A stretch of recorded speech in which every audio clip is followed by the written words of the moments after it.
أعرف إن أعرف إن ممكن أكره فرقة، وأعرف إن ممكن أقول عليها اللي مش فيها، وأفتري عليها وأكدب وأقول الحاجات اللي ترضي الجمهور وبتعجب الجمهور وتبسطه عشان أحقق ترند أو عشان أكسب نجومية عند الواحد. إنما إني أقول حاجة في كرة القدم ما يصحش أقولها كمدرب أو كلاعب كورة، دي جديدة.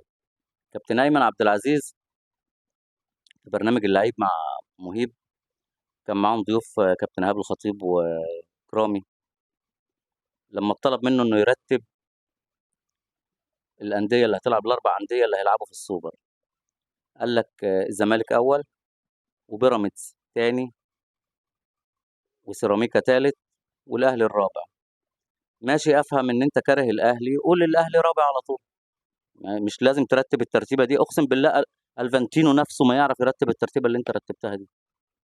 زمالك أول وسيراميكا تاني إزاي؟ طب ماشي زمالك أول، ماشي معاك زمالك أول مش مهم. بيراميدز تاني إزاي بقى؟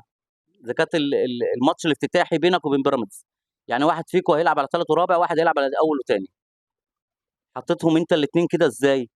الفانتينو يعني لو ضرب فدان حشيش ما يقولش كده، ما يقولش كده. فعلا فعلا الحكمه بتاعت زمان، بتاعت عدو عاقل ولا صاحب يكون مجنون، حقيقيه، والله العظيم حقيقيه.